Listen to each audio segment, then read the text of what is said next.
Bem-vindos a mais uma aula do Beit Chabad da Vila Mariana. Estamos agora numa época onde lemos na Torá o livro de Shmot, o segundo livro da Torá, Êxodos. Essa semana que passou, lemos na Torá a Parashá de Shemot, a primeira parashá, a primeira porção desse livro. E essa semana, Bezrat Hashem, estudamos e lemos a Parashá de Vaerá. No começo, nas primeiras parshiot, nas primeiras porções desse segundo livro da Torá, estudamos sobre a escravidão do povo de Israel, sobre as dificuldades que o faraó trouxe sobre o nosso povo, sobre as terríveis pragas que o Todo-Poderoso enviou sobre o Egito e, em seguida, a nossa libertação, a travessia do mar. Vamos falar hoje um pouco sobre o faraó.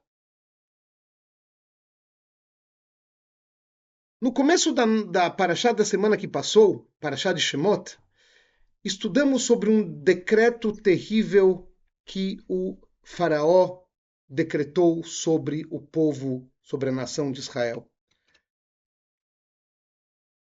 No versículo consta que ele transmitiu para o seu povo o seguinte: Kol haben ha'ilod ha'yeora tashlichuhu vechol habat techayun. Em português, todo menino que nascer, joguem-o no rio, tem que ser jogado no rio Nilo, vechol habat techayun, e todas as filhas, toda filha que nascer, façam viver. O Rebbe de Lubavitch faz uma pergunta muito simples, na verdade, muito clara, que deveríamos pensar sozinhos, na verdade. O Rebbe pergunta o seguinte: para que a Torá nos traz essa segunda parte da ordem do faraó? Por que faraó, na verdade, deu essa ordem em duas etapas, com duas instruções?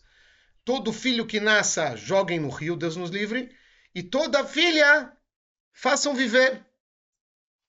O decreto é apenas sobre os meninos, afinal, os seus astrólogos tinham falado para ele que o redentor do povo de Israel era um menino que ia nascer,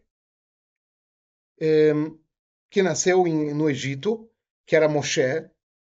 Ele só precisava falar todo filho que nascer, joguem ele no rio. Não precisa falar para deixar as filhas vivas. Isso é subentendido. Por isso, frisa o Rebbe, que temos que dizer que isso era parte do decreto.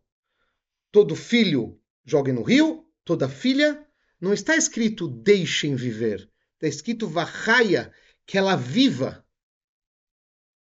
O que quer dizer isso? Quer dizer o seguinte: as duas frases são partes do mesmo decreto e são dois decretos que andam juntos e dois decretos terríveis. O faraó queria terminar com o Redentor de Israel. Ele sabia que um menino nasceu e ele precisava de uma ideia para como se livrar daquilo. Então ele falou para que joguem no rio. Nossos sábios explicam por que exatamente ele teve essa ideia de jogar no rio e não matá-lo de outra maneira, mas isso não é do que estamos falando agora. A pergunta é: qual é esse outro decreto? Se ele falou as duas coisas juntas, e as duas coisas são necessárias no seu decreto, e a Torá nos traz essas duas frases, é porque as duas fazem parte de uma coisa só, e precisamos entender o que isso é. Diz o Rebbe o seguinte: havia aqui um decreto duplo, um decreto contra os meninos e um decreto contra as meninas. Os meninos, ele queria jogar no rio, matá-los. Deus nos livre. Acabar com a vida deles, acabar com o corpo deles. Ele queria se livrar do Salvador, de Moshe. E as meninas, ele falou, vachaya, façam viver, que vivam. Façam-as viver. Ele queria que as meninas fossem educadas no espírito do Egito. Não simplesmente deixem viver. Deixa, não matem. Não, façam viver, deem para elas vida. Que tipo de vida? A vida que nós vivemos aqui no Egito. Elas têm que ser educadas como meninas, moças egípcias. O decreto, portanto, era terrível nas suas duas partes.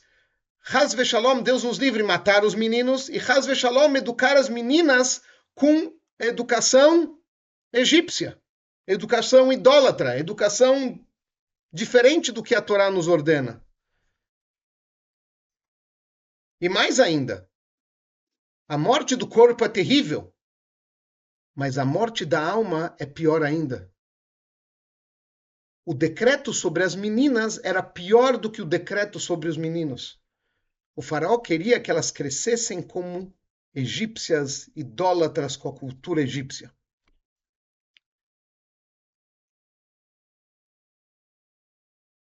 Sabemos que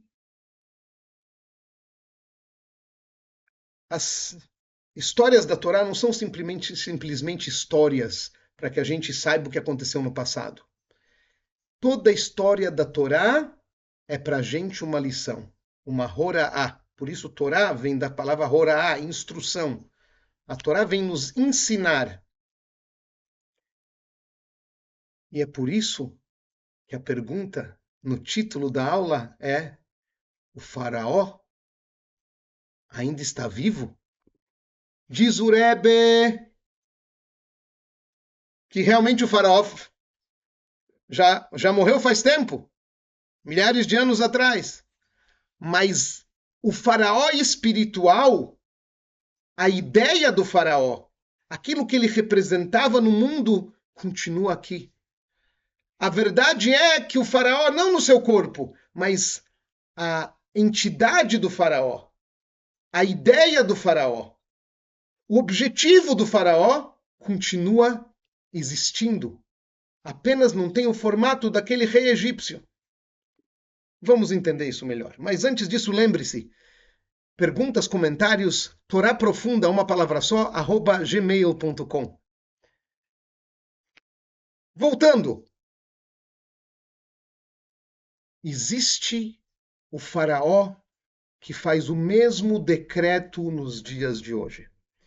Para entender isso, vamos voltar ao decreto que foi mencionado anteriormente. Todo filho que nasce, ele queria que jogassem no rio Nilo, e as meninas que fizessem viver. Jogar no rio Nilo, como mencionamos antes, tem um significado mais profundo, além do significado literal, obviamente, que ele queria que matassem as crianças, mas jogar no rio Nilo tem uma outra, tem, na verdade, um significado ainda mais profundo também. Jogar no rio Nilo quer dizer envolver com a cultura e a idolatria do Egito. Vou explicar. A ideia do Egito, começar de uma outra maneira. Como é sabido, o Egito era uma nação idólatra. Eles idolatravam animais, eles idolatravam o rio Nilo. Por que eles idolatravam o rio Nilo? Então, uma das razões pelas quais eles achavam que o rio Nilo tinha um certo poder, que o rio Nilo deveria, Deus nos livre, ser idolatrado, é porque no Egito não tem chuva, ou basicamente não tem chuva. Toda a plantação, toda a agricultura do Egito depende do rio Nilo. Depende do rio Nilo. Depende daquilo como que o rio está. O rio tem que irrigar todas as plantações, o rio tem que fazer as plantas crescerem. Infelizmente, a visão do Egito era deturpada. Por quê? Nós sabemos que Hashem, o Todo-Poderoso, controla tudo. Ele controla o sol, ele controla a lua, ele controla as chuvas, ele controla as temperaturas, ele controla os ventos, tudo. Tudo na face da Terra, em todos os seus detalhes, é controlado por Hashem. pelo Todo-Poderoso. Se o rio vai ter mais água, vai subir, vai descer, vai transbordar, isso não depende de ninguém a não ser de Hashem. Só que eles se equivocavam.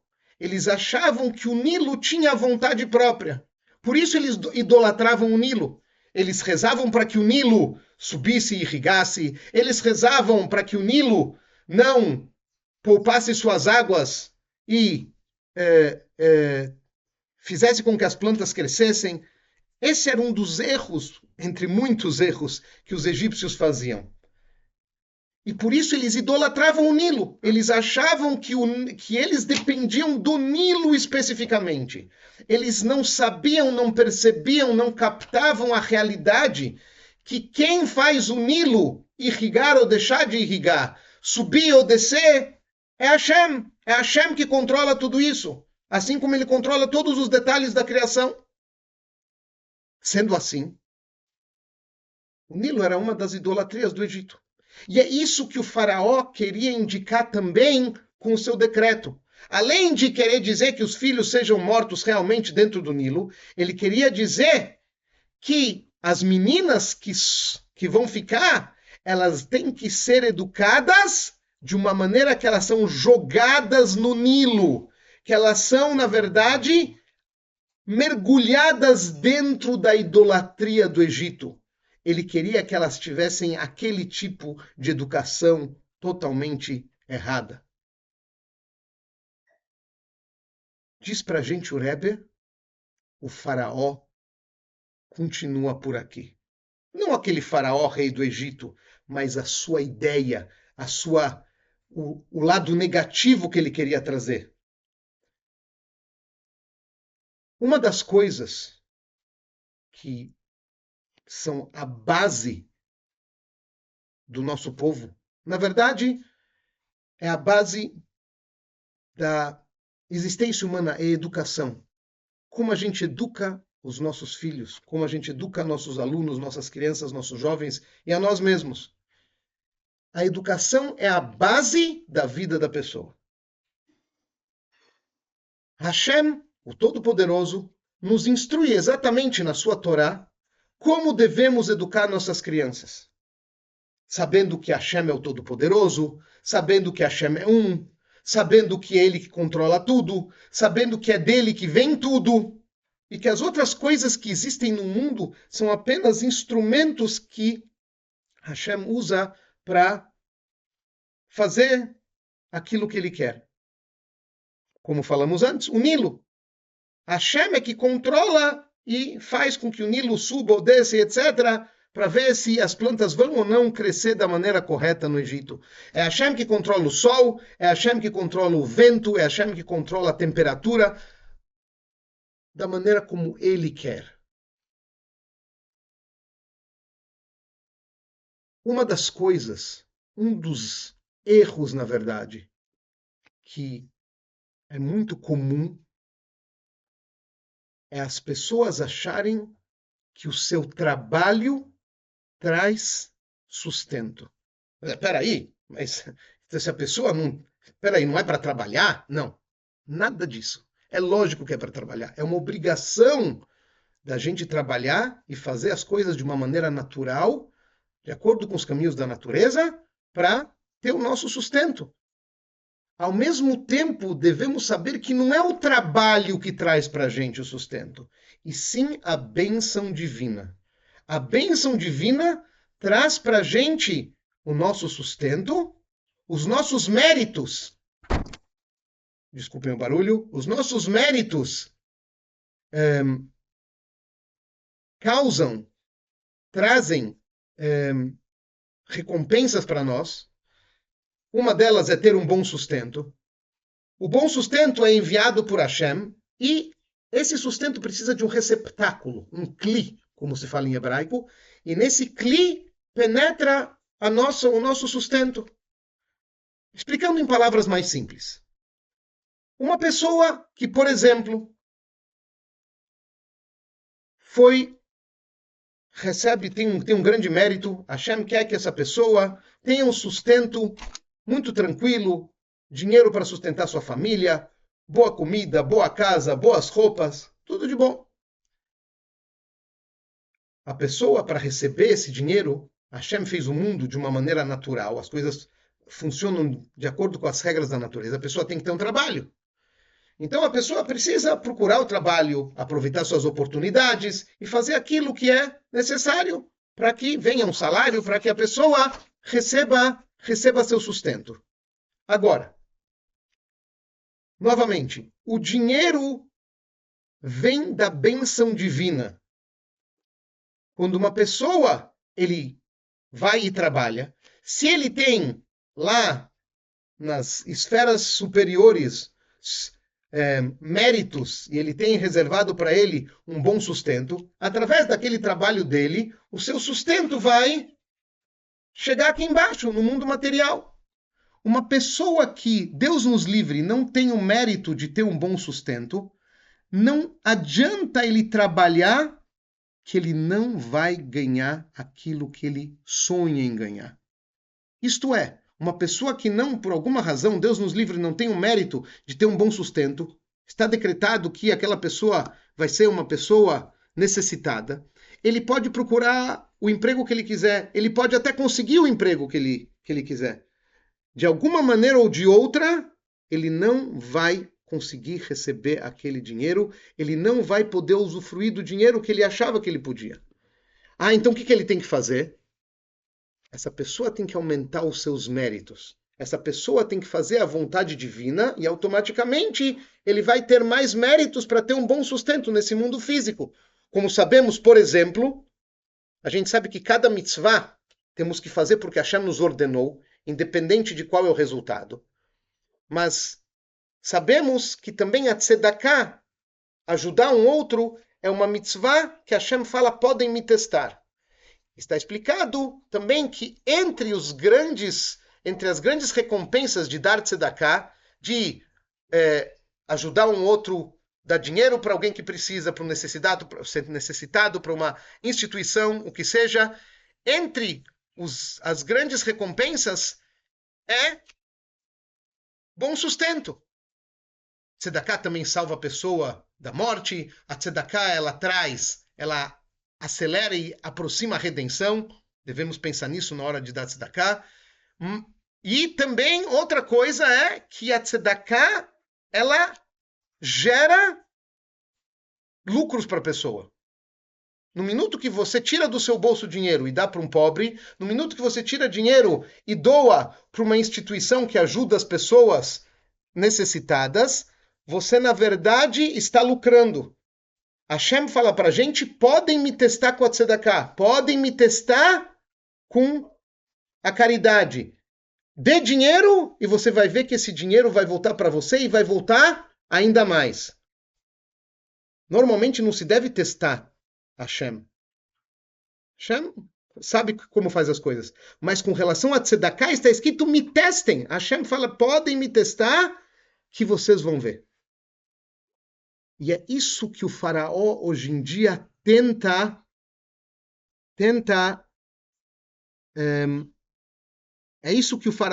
fazer com que as pessoas não percebam.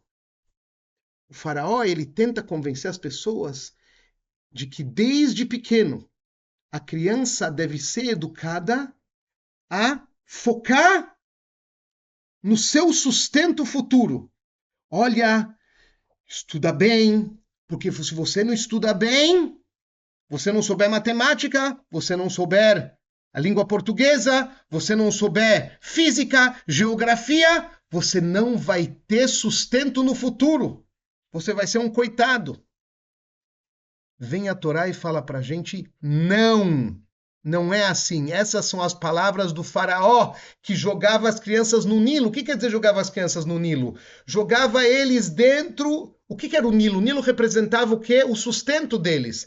E o faraó quer que as crianças, desde pequena, em vez de estudarem aquilo que é importante para a vida dela, estudar as leis judaicas, saber como se comportar, saber que é importante amar o próximo, saber que a pessoa tem que ser justa, honesta, saber que a pessoa tem que ter uma mezuzá na sua porta, colocar o seu tefilim, acender as velas de Shabat, cumprir o Shabat, ter o kasher, vem o faraó e fala: sustento, vamos jogar as crianças no Nilo. Tem que colocar elas, mergulhar elas dentro do sustento. A criança desde pequena tem que focar e pensar: o que eu vou querer ser quando eu crescer? Eu vou querer ser um médico, eu vou querer ser um astronauta, eu vou querer ser um engenheiro, eu vou querer ser um arquiteto. Não me entendam errado. Não entendam errado. São todas profissões muito boas. E quando chegar o momento da pessoa precisar de uma profissão, que vai ter que sustentar sua família, etc., aí ele vai procurar o que mais combina com ele ou com ela. Mas não se deve mergulhar, afundar uma criança dentro desse Nilo. A criança tem que saber desde pequena que quem traz o sustento é Hashem, é o Todo-Poderoso. Temos exemplos que ocorreram, eu me lembro de criança, como havia uma loja na nossa cidade aqui, um engenheiro que virou suco. O que é o engenheiro que virou suco? Era alguém que se formou em engenharia, uma vez até li sua história, só que chegou um momento na sua vida que ele não ganhava seu sustento de engenharia, não conseguia. O que ele fez? Abriu uma casa de sucos. Então, se a gente for olhar de longe, tudo aquilo que ele preparou para o futuro dele como se fala, não adiantou. Não teve uma consequência como ele imaginava. Ele teve um outro tipo de sustento. Conheço pessoas que, na época escolar, tiravam 10 em todas as provas e fizeram anos de faculdade. E depois o sustento deles vem de algo totalmente diferente, que não está ligado de maneira alguma àquilo que eles estudaram anteriormente. Não é possível, como diz para a gente os nossos sábios, a Torá nos diz, uma pessoa não sabe de onde ele vai receber o seu dinheiro, de onde vai vir o seu sustento. Ele não sabe, ele não tem como saber. Ele pode fazer um esforço numa certa direção, mas não existem garantias. E muito menos a pessoa, quer dizer, educar uma criança que desde pequena, quando tem 5, 6, 7, 8, 9, 10, 11, 12, 13 anos, ficar pensando o que eu vou fazer e como que vai ser, isso daqui é tudo uma ilusão. A pessoa não sabe de onde vai vir o seu sustento. Por isso o faraó ele está vivo. O faraó ele está vivo e está dizendo, está contando para as pessoas, peguem os seus filhos, coloquem na cabeça deles que eles têm que pensar numa profissão, num job que eles vão ter no futuro. Isso é importante para eles. É isso que eles têm que focar. A Torá vem e fala, não escute o faraó. Não preste atenção no que ele está falando. Você eduque os seus filhos com as leis da Torá, num ambiente judaico, numa escola que ensina o Aleph Beit, numa escola que ensina as regras do Shulchan Aruch, do Código de Lei Judaico, que ela aprenda as histórias da Torá, que ela aprenda as histórias dos nossos sábios. Estude Mishnah, estude Humash, estude Gemara, estude Hassidut, estude Tânia. É isso que ela precisa para a vida dela. Ah, ela também precisa de um sustento? Ótimo! Mas esse não é o foco que ela deve ter, especialmente nos primeiros anos de vida. Isso daqui é uma coisa para o futuro, quando a pessoa precisar sustentar sua família, ou se sustentar antes mesmo de ter sua família. Mas isso daqui é uma fase posterior.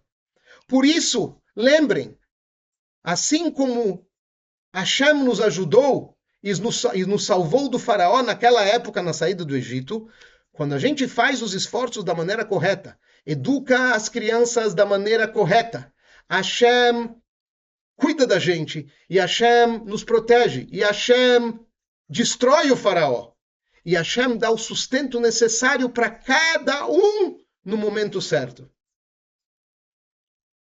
Vamos educar os nossos filhos da maneira correta, com os valores corretos, da maneira como Hashem quer, como Todo-Poderoso nos ordenou na Torá, e quando a gente faz as coisas de acordo com as suas instruções, é obviamente que somos, que temos sucesso, que vamos ver os frutos no futuro, da maneira como a gente espera. Estamos em dias onde os reféns estão na mão daqueles malditos terroristas, onde eles estão nas manchetes. A gente pede para Hashem para que todos eles sejam liberados da maneira correta, liberar terroristas que tinham sangue, que têm sangue nas mãos, liberar terroristas que foram condenados a anos e anos de prisão, inclusive muitos deles prisão perpétua por assassinato, liberá-los para receber os reféns de volta, esse não é o caminho correto. Isso traz grande perigo. Hashem nos proteja, Hashem não permita. Isso é um perigo gigantesco, tendo esses terroristas fora da prisão, e muitos deles saindo da prisão e voltando a morar em Israel, inclusive em Jerusalém, como está na lista dos prisioneiros soltos. Pedimos para Hashem que nos ilumine de uma maneira especial e que os reféns possam sair de uma maneira acima da natureza, de uma maneira correta, e não através da liberação de terroristas sanguinários que têm tantos crimes em suas mãos. Que essa aula seja em mérito de todos os reféns, que essa aula seja em mérito de todo o Am Israel, que através dessa aula possamos trazer a redenção imediatamente, agora, nesse instante, e aí o mundo inteiro vai ser um mundo de paz para todos, para todo o povo de Israel, para todos os povos da terra, e que seja imediatamente agora. Amém. Tudo de bom, Mashiach já, obrigado pela participação.